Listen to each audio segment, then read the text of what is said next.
So Zach put this in here as a permanent installation as part of the legacy of Dean Morgan. And so this didn't exist before we did this project, but making sure that we don't allow a shooting situation to threaten the rest of the building.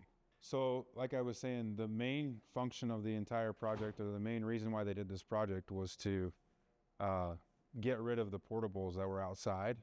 And we were able to recompartmentalize every classroom and stack the science labs. And so we were able to gain 5 classrooms inside of the building without adding any square footage to the outside of the building. All of the specialty rooms like science labs and art rooms and things like that, like there's a lot of infrastructure that we had to account for when we did these. When you go into here, there's new configurations of all these science labs that modernize them from the, yeah, so these are the 7th grade labs. So in this lab specifically, all of the casework had rotted out. It was plastic laminate countertops. So this all has vanilla countertops, new casework because storage is always a problem in science labs, and then flexible furniture for the kids, specifically in here. And then the ability for teachers to be able to help each other out. So that room connects, they did all these in teaching pods or pairs, so that teachers could help each other out if they had to have coverage. And that's pretty consistent throughout.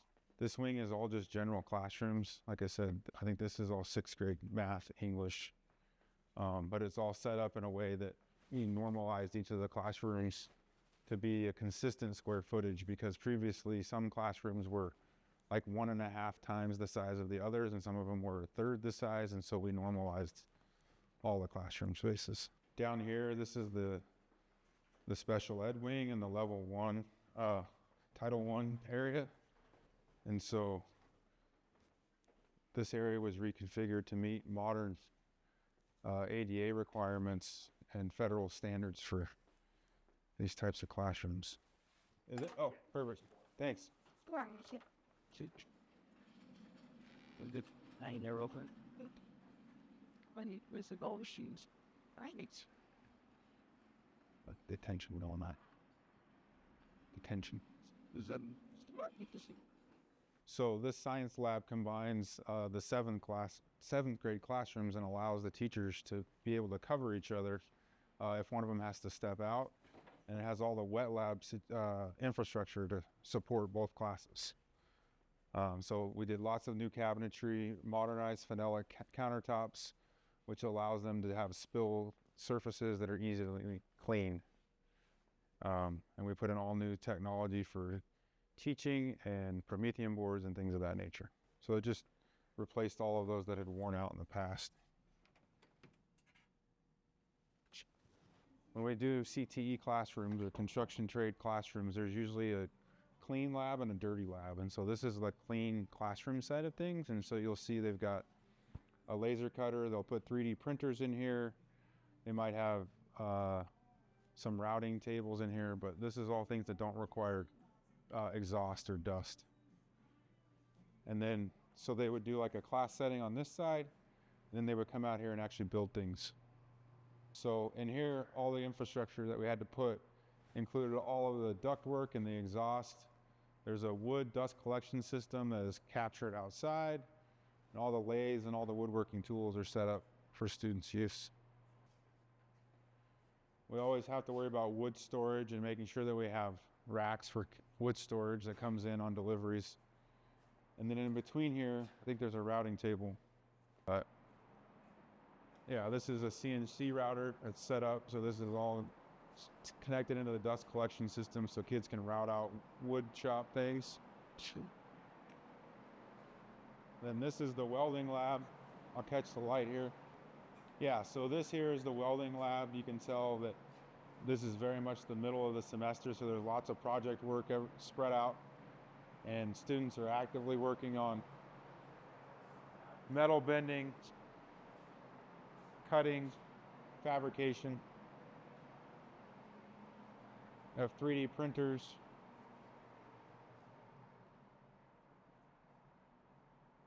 And then this classroom here is the drafting and technology class. So kids will learn 2D and 3D drafting in here, and then they'll be able to print things and then fabricate things. So they're prepping for the traditional 8th grade metal wood toolbox that everybody builds. So they're building mock-ups of that right now.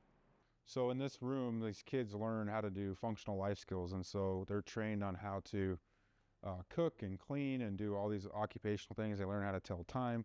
But this is really a special needs, special ed program.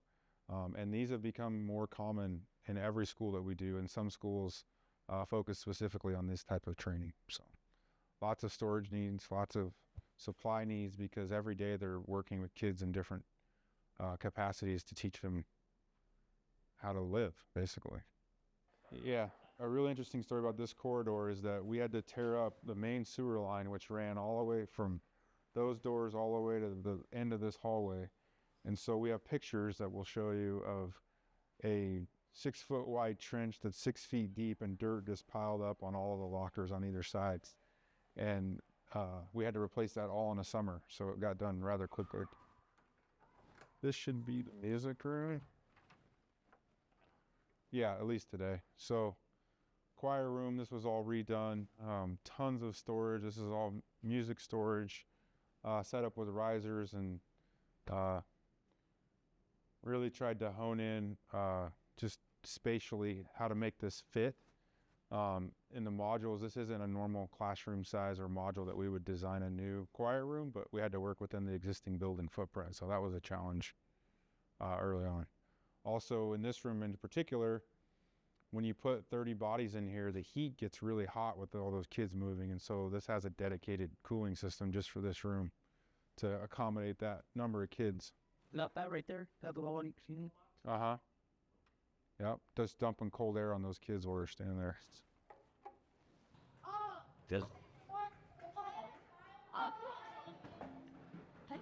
So in here, we redid the entire kitchen and back of house area, and made the flow of food a lot more efficient and modern, that aligned with the way that they distribute food now. So the entire hot rack and everything was redone. This kitchen was all redone in 60 days, which was a monumental feat to demo and rebuild this all in time to not disrupt school. So we have the dish line, so dishes come in this direction, go through the clean line, and they come back here and they get stored down the rack here. So all new finishes, new refrigeration, new storage, cold and dry storage. All of this is the back of house prep area, so this is where they would make all the food on a regular basis and then distribute it out to the front line. Put this on this farthest end of the building because it's where it can make the most noise and disrupt the least amount of people. So obviously lots of storage is a big component of this. When you think about the number of students in here and making sure that they all have their own storage space and making sure they have good daylight and accommodating large numbers of kids, storage of music, sheet music, and offices is always important to have access directly into the classrooms here. This should be another recital room. So this room is like a small ensemble room. And so looks like they've set this up to be a guitar lab. So they're using it for guitars now. So it has the flexibility to do small ensemble and guitars. So we can go back out this way. Again, all of the same technology. The lights in here is not great. So down here is the boys' locker room and the underground gym. And then we also added an elevator that didn't exist before. So boys' locker room, PE classroom. And then we renovated access to this underground gym, which is where they also do wrestling. If you've never been down here, there used to be a track. So this room gets used quite heavily during the school year. This is all extra gym storage in here.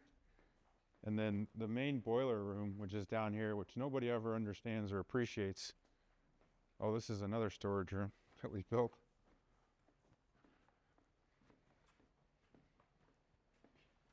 Another mechanical room. This is where all the boilers happen.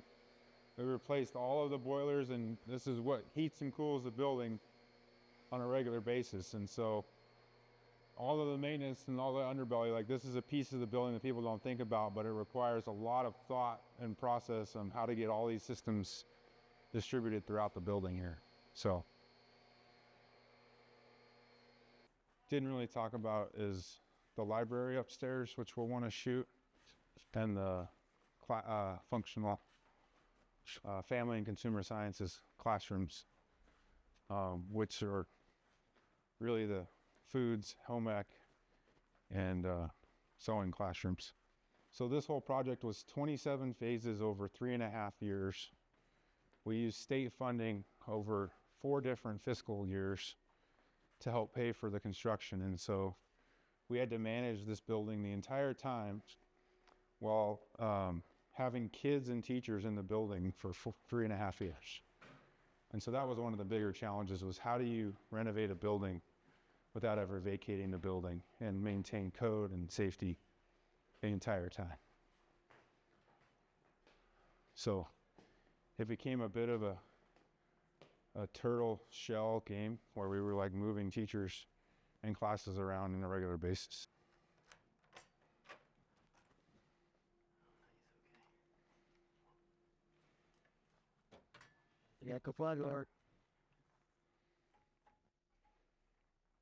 Yeah, so typical middle school configuration. They still promote a lot of reading, hardbound books, some collaboration rooms for the students. There's a classroom back there, so they'll bring kids in here, and the librarian will run certain programs through here. Again, as Zach Poland's an alumni of this building, you can see his presence everywhere throughout, where his books are readily available for the students. Pretty cool. Good. This is all the counseling suite. And then you built this area here. We did, yeah. So this is all the counselors.